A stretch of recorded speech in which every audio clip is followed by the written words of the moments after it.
నమస్తే folks, welcome to my channel. Folks, తింటున్నంతసేపు విస్తరాకని, తిన్నాక ఎంగిలాకని అంటారు. అవసరాన్ని బట్టే మనుషులు. ఎప్పుడైతే అవసరం తీరిపోయిందో మనతో మాట్లాడే విధానం కూడా మారిపోతుంది. అసలు నేను ఈ మాట చెప్పడానికి గల కారణం పూజా హెగ్డే విషయమే. సినిమా అవకాశాలు తగ్గడం మొదలయ్యాక గతంలో వారికి జరిగిన చెడు అనుభవాలని మీడియాతో పంచుకోవడం ఈ మధ్య కాలంలో ఎక్కువగానే చూస్తున్నాం. మరీ ముఖ్యంగా హిందీ నుంచి వచ్చి తెలుగు సినిమాల్లో అవకాశాలు దక్కించుకొని బాగా సంపాదించుకొని ఆ తర్వాత హిందీ సినిమాల్లోకి వెళ్లి తెలుగు సినిమా పరిశ్రమపై నిందలు వేసే హీరోయిన్లు చాలా మందే ఉన్నారు. ఇక తాజాగా హీరోయిన్ పూజా హెగ్డే ఒక ఇంటర్వ్యూలో షూటింగ్ సమయంలో ఒక స్టార్ హీరో తన క్యారవాన్ లోకి వచ్చి తనని బలవంతంగా లొంగదీసుకోవడానికి ప్రయత్నించాడని, దీంతో ఆమె అతన్ని కొట్టినట్లు చెప్పడంతో ఇప్పుడు ఈ న్యూస్ అన్ని చోట్ల హల్చల్ అవుతుంది. సోషల్ మీడియాలో మంచి ఫాలోవర్స్ ని పెంచుకున్న పూజా హెగ్డే అల్లు అర్జున్ తో కలిసి నటించిన అలా వైకుంఠపురం సినిమా 6వ సంవత్సరం పూర్తి చేసుకున్న సందర్భంగా ఒక పోస్ట్ ని షేర్ చేసుకుంది. ఇక ఈ క్రమంలోనే దళపతి విజయ్ తో నటించిన జననాయకన్ మూవీ సంక్రాంతికి రిలీజ్ అవ్వకుండా పోస్ట్ పోన్ అవ్వడంతో ఆ మూవీ ప్రమోషన్ లో భాగంగా పూజా హెగ్డే ఒక ఇంటర్వ్యూలో చేసిన వ్యాఖ్యలు ఇప్పుడు వైరల్ అవుతున్నాయి. అలా కొందరు స్టార్స్ తమ స్థాయిని మరిచి హద్దులు మీరుతుంటారని, కొన్నిసార్లు షూటింగ్స్ లో ప్రాథమికంగా అనుసరించాల్సిన నియమాలని, నైతికతని మరిచి చెడుగా బిహేవ్ చేస్తుంటారని, అలా గతంలో తన కెరియర్ మొదట్లో భారీ పాన్ ఇండియా సినిమాల్లో తనకి ఛాన్స్ వచ్చినప్పుడు చాలా సంతోషపడిందని, అలా ఆ స్టార్ హీరో షూటింగ్ టైంలో తన అనుమతి లేకుండా తన క్యారవాన్లోకి వచ్చి తనతో అసభ్యంగా ప్రవర్తించడంతో ఏం చేయాలో అర్థం కాక లాగిపెట్టి ఆ హీరోని ఒకటి కొట్టిందని, దీంతో వెంటనే బయటికి వెళ్లిపోయిన ఆ హీరో తనతో మిగిలిన షూటింగ్ చేయడానికి ఇష్టపడకపోవడంతో తన సీన్స్ అన్నింటినీ డూప్స్ తో పూర్తి చేశారని, అలా తనకి చాలా బాధేసిందని, దీంతో అప్పటి నుండి అతనితో నటించకూడదని నిర్ణయించుకుందని, ఇక ముందు కూడా ఎంత డబ్బిచ్చినా తను అతనితో నటించనని చెప్పడంతో ఆ హీరో ఎవరనే విషయం ప్రస్తుతం చర్చనీయాంశంగా మారింది. అసలు పూజా హెగ్డేని లొంగ తీసుకోవాలనుకున్న ఆ స్టార్ హీరో ఎవరు? పూజా హెగ్డే కెరియర్ నాశనం అవ్వడానికి గల కారణాలేంటి? సల్మాన్ ఖాన్ తో ఈమె ప్రేమ పెళ్లి విషయంలో ఎంత వరకు నిజముంది? హీరో విజయ్ కి పూజా హెగ్డే కి ఉన్న సంబంధం ఏంటి? పూజా హెగ్డే ఆ స్టార్ హీరోపై చేస్తున్న ఆరోపణల్లో ఎంత వరకు నిజముంది అనే నమ్మలేని నిజాల్ని ఈ వీడియోలో చెప్పడానికి నేను ప్రయత్నిస్తాను. మీరు మాత్రం ఈ వీడియోని పూర్తిగా చూడండి. బెల్లం టీ, బెల్లం టీ, బెల్లం టీ. ఇప్పుడు ఎక్కడ చూసినా బెల్లం టీనే. కానీ దాన్ని వెతుక్కుంటూ వెళ్లి తాగే సమయం, ఓపిక లేదనుకుంటే ఇది మీకోసమే. ఇప్పుడు మన బేబర్ టీ బెల్లం టీని మీ ఇంటికే పంపిస్తుంది. బెల్లం టీ మన శరీరంలోని డైజెస్టివ్ ఎంజైమ్స్ ని ప్రేరేపించి ఆహారం సులభంగా జీర్ణమయ్యేలా చేస్తుంది. బెల్లంలో ఉన్న ఐరన్ మరియు మినరల్స్ రక్తంలోని హెమోగ్లోబిన్ స్థాయిని మెరుగుపరిచి అలసటని తగ్గిస్తుంది. మీ టీ అనుభూతిని మరింత రెట్టింపు చేయడానికి 2 మట్కా కప్స్ ని కూడా ఫ్రీగా ఇస్తున్నారు. ఇప్పుడే బేబర్ టీ వెబ్సైట్ కెళ్లి స్క్రీన్ మీద కనిపించే కూపన్ కోడ్ ని యూజ్ చేసి 10% డిస్కౌంట్ ని కూడా పొందండి. ఇది కేవలం సంక్రాంతి ఆఫర్ మాత్రమే. త్వరపడండి.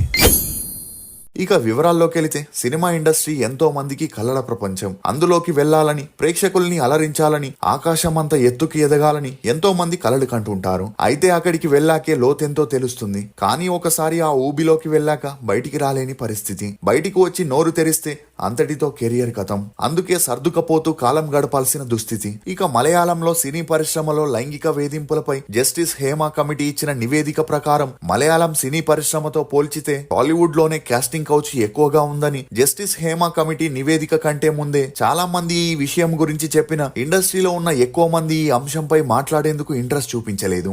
ఎందుకంటే సినిమా ఇండస్ట్రీలో లైంగిక వేధింపులు చాలా సహజమని, ఆ విషయానికొస్తే తమిళ ఇండస్ట్రీతో పోల్చితే తెలుగులోనే ఎక్కువగా వేధింపులున్నాయని నటి షకీలా ఒక ఇంటర్వ్యూలో చెప్పుకొచ్చింది. అలాంటి వేధింపులని ఎవరూ ఇక్కడ పెద్దగా పట్టించుకోరని, అమ్మాయిలకి ఛాన్సులు డబ్బే ముఖ్యమని చెప్పడం గమనార్హం. ఇక అలా నటి మాధవిలత సినిమా పరిశ్రమలో మహిళలపై వేధింపులు ఎలా ఉంటాయని వివరిస్తూ, నేరుగా ఎవరూ కూడా తమతో గడపాలని కోరరని, మేనేజర్ ద్వారా సందేశాలు పంపిస్తారని, వారికి ఎస్ చెప్తే ఒకలా, నో చెప్తే మరొకలా ట్రీట్ చేస్తారని, నో చెప్పిన వారి గురించి ఇండస్ట్రీ మొత్తానికి చేరవేస్తూ ఆ అమ్మాయి పొగరబోతూ తనకి నటించడం రాదు, సమయానికి షూటింగ్ కి రాదని చీప్ ట్రిక్స్ తో ఒక ముద్ర వేస్తారని, దీంతో క్రమంగా అవకాశాలు సన్నగిల్లుతాయని, ఇలా అవకాశాలు కోల్పోయిన వారు ఎంతో మంది ఉన్నారని చెప్పుకొచ్చింది. అంతేకాకుండా సినిమా ఇండస్ట్రీలో చిన్న ఛాన్స్ కావాలన్న కాంప్రమైజ్ అనేది కంపల్సరీ అని, అయితే ఆ విషయాన్ని ఎవరు బయట పెట్టేందుకు మాత్రం సాహసం చేయట్లేదని, అలా గతంలో టాలీవుడ్ లోని మహిళలపై లైంగిక వేధింపులు, వారి భద్రత కోసం తీసుకోవాల్సిన చర్యలపై తెలంగాణ ప్రభుత్వం ఒక కమిటీని ఏర్పాటు చేయగా అందులో ధైర్యంగా ముందుకొచ్చి సమస్యలు చెప్పిన వారు చాలా తక్కువని, అలా వచ్చిన వారందరూ చిన్న చితక పాత్రలు చేసే జూనియర్ ఆర్టిస్టులు మాత్రమే మాత్రమేనని, స్టార్ హీరోయిన్లు, సెకండ్ హీరోయిన్లు, సపోర్టింగ్ ఆర్టిస్టులు ఎవరు కూడా కమిటీ ముందుకు రాలేదని,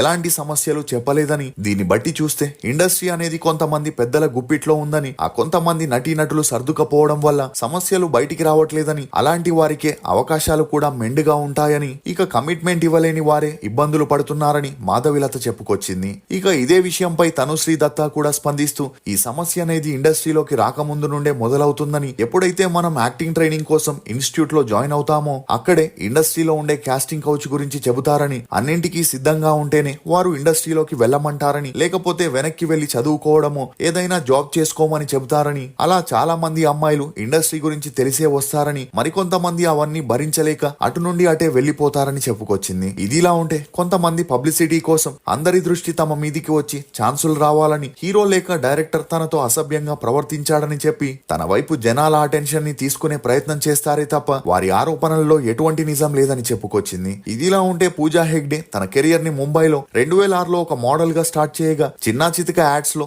ర్యాంప్ వాక్స్ చేసిన అంతలా నేమ్ గానీ, ఫేమ్ గానీ, మనీ గానీ రాకపోవడంతో అందాల పోటీల్లో పాల్గొనింది. ఇక అలా మొదట్లో మిస్ ఇండియా 9 కాంపిటీషన్ లో పాల్గొనగా తనకి స్పాన్సర్స్ ఎవరు సపోర్ట్ చేయకపోవడంతో సెకండ్ రౌండ్ లోనే ఈమె ఎలిమినేట్ అయిపోయింది. దీంతో మళ్ళీ ఫెమినా మిస్ ఇండియా సౌత్ 2010లో పాల్గొనగా బెంగళూరులో ఉండే ఒక మోడల్ ఏజెన్సీ వారు ఈమెకి సపోర్ట్ చేయడంతో ఆ కాంపిటీషన్ లో ఫస్ట్ రన్నర్ అప్ గా నిలవగా, ఆ తర్వాత మిస్ యూనివర్స్ ఇండియాలో సెకండ్ రన్నర్ అప్ గా నిలిచింది. అయితే వాటి వల్ల ఈమెకి ఎటువంటి ప్రయోజనం లేకపోవడంతో సినిమాల్లో తన లక్ ని పరీక్షించుకోవాలనుకునింది. ఇక హిందీలో ఈమెకి ఎవరు ఛాన్స్లు ఇవ్వకపోవడంతో సౌత్ లో ట్రై చేయగా అప్పటికే 4 హిట్స్ నిచ్చిన స్టార్ డైరెక్టర్ మిస్కిన్ పూజా హెగ్డే అందానికి ఇంప్రెస్ అయి ఆమెను ముగముడి అనే తమిళ మూవీకి సెలెక్ట్ చేశాడు. నేను ముందే చెప్పినట్లు యాక్టింగ్ ఇన్స్టిట్యూట్ లో ట్రైన్ అయిన వారిని మరియు అందాల పోటీల్లో ఉన్న మోడల్స్ గురించి ఇండస్ట్రీలో ఉన్న వారికి బాగా తెలిసి ఉండడంతో వారికి ఈజీగా ఛాన్సులు వస్తుంటాయి. అలా జీవా హీరోగా, పూజా హెగ్డే హీరోయిన్ గా ముగముడి అనే మూవీని చేయగా ఆ మూవీ రిలీజ్ అయ్యి అంతలా ఆడకపోయినా వెంటనే నాగ చైతన్యతో ఒక లైలా కోసం మూవీలో ప్రొడ్యూసర్ అయిన నాగార్జున పూజా హెగ్డేని సెలెక్ట్ చేయడం జరిగింది.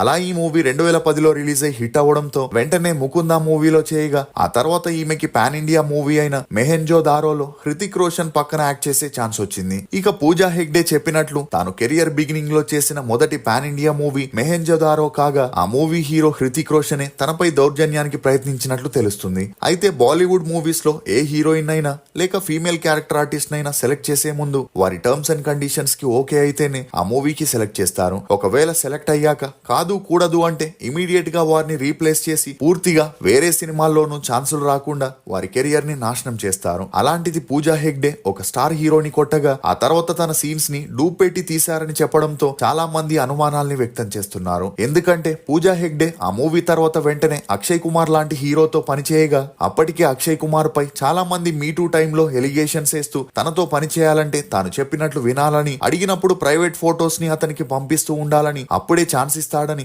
పాయల్ రోహితాగి, ఇషా కోపికర్, సుర్వీన్ చావ్లా లాంటి వారు కూడా ఆరోపించగా పూజా హెగ్డేకి మాత్రం అలాంటి అక్షయ్ కుమార్ మూవీలో ఎటువంటి సమస్య రాలేదా అనే ప్రశ్నలు కూడా రైజ్ అవుతున్నాయి. ఇక ఆ తర్వాత పూజా హెగ్డే దువ్వాడ జగన్నాథం మూవీలో తన అందాల ఆరబోతల్ని చేయగా అప్పటి నుండి త్రివిక్రమ్ సపోర్ట్ దొరకడంతో అరవింద సమేత, అలా వైకుంఠపురంలో అని చేస్తూ అతని రికమెండేషన్ తోనే మహర్షి, మోస్ట్ ఎలిజిబుల్ బ్యాచిలర్, సాక్ష్యం అనే మూవీస్ ని చేస్తూ బిజీ అయింది. ఇక ఆ మధ్యలో పూజా హెగ్డే సల్మాన్ ఖాన్ తో కిసీ కా బాయ్ కిసీ కీ జాన్ అనే మూవీ చేసే టైంలో తరచూ సల్మాన్ ఖాన్ ఫామ్ హౌస్ లో కనిపించడం, సల్మాన్ ఖాన్ తనకి ఒక లగ్జరీ కార్ ని కూడా గిఫ్ట్ గా ఇవ్వడంతో పాటు హిందీలో సర్కస్ మూవీకి పూజాని రికమెండ్ చేయడంతో సల్మాన్ ఖాన్ పూజా హెగ్డే డేట్ చేస్తున్నారని, త్వరలో వీరిద్దరూ పెళ్లి కూడా చేసుకోబోతున్నారనే వార్తలు మీడియాలో హల్చల్ అయ్యాయి. ఇక ఈ వార్తలపై పూజ స్పందిస్తూ సల్మాన్ ఖాన్ ఫ్రెండ్షిప్ లో తనకి ఆ కార్ ని గిఫ్ట్ గా ఇచ్చాడే తప్ప తామిద్దరి మధ్య అలాంటిదేమీ లేదని చెప్పినా ఎవరు కూడా ఆమె మాటల్ని నమ్మలేదు. అయితే ఎప్పుడైతే కిసీ కా bye కిసీ key John movie release అయి అంతంత మాత్రమే ఆడిందో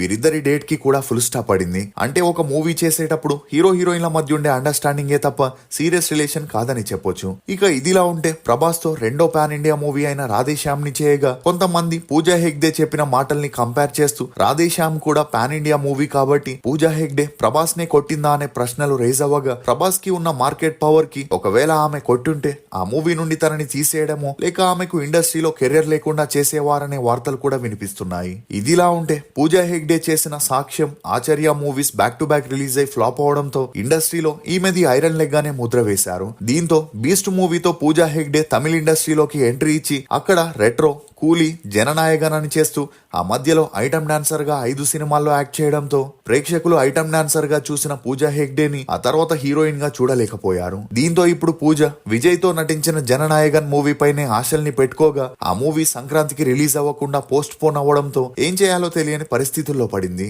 ఇక ఆ మూవీ ప్రమోషన్ లో భాగంగా తానిచ్చిన ఒక ఇంటర్వ్యూ అన్ని చోట్ల హల్చల్ అవ్వడంతో తనని వేధించిన స్టార్ హీరో పేరు చెప్పేంత ధైర్యం లేనప్పుడు ఆ విషయం గురించి ఎందుకు మాట్లాడాలి, ఒక వ్యక్తిపై ఎలిగేషన్స్ వేస్తున్నప్పుడు దానికి క్లారిటీ ఇవ్వకపోతే తనకే అది మైనస్ అవుతుందని, అయినా ఇదంతా మీడియా అటెన్షన్ కోసం జనాలు తన గురించి చర్చ జరుపుకోవాలనే ఉద్దేశంతోనే ఆమె ఇలాంటి ఎలిగేషన్స్ వేస్తుందని, వీటిలో ఎటువంటి నిజం లేదనే వార్తలు కూడా వినిపిస్తున్నాయి. ఇక అలా పూజా హెగ్డే చేసిన ఈ ఆరోపణలతో అటు హృతిక్ రోషన్ ఫ్యాన్స్, ఇటు ప్రభాస్ ఫ్యాన్స్ మధ్య స్టార్ వార్ స్టార్ట్ అయిందని చెప్పొచ్చు. మీరు పూజా వ్యాఖ్యలపై ఏమనుకుంటున్నారో మీ అభిప్రాయాన్ని కమెంట్ సెక్షన్ లో తప్పకుండా తెలియజేయండి. ఫోక్స్, నిన్ను చులకనగా చూసే బంధాల వైపు ఆశగా చూడకు. ఒకవేళ వారే చూసినా నీ దగ్గరికి వచ్చిన నీ మీద ప్రేమతో కాదు, నీతో ఉన్న అవసరం కోసం మాత్రమే. ఇది ఫోక్స్ పూజా హెగ్డే కాంట్రవర్సీలోని కొన్ని నమ్మలేని నిజాలు. ఈ వీడియో మీద మీ అభిప్రాయాన్ని కమెంట్ సెక్షన్ లో తప్పకుండా తెలియజేయండి. మేము చేసిన ఈ వీడియో మీకు నచ్చినట్లయితే ఒక లైక్ ద్వారా మీ సపోర్ట్ ని మాకు తెలియజేయండి. For more interesting videos please subscribe to CR voice.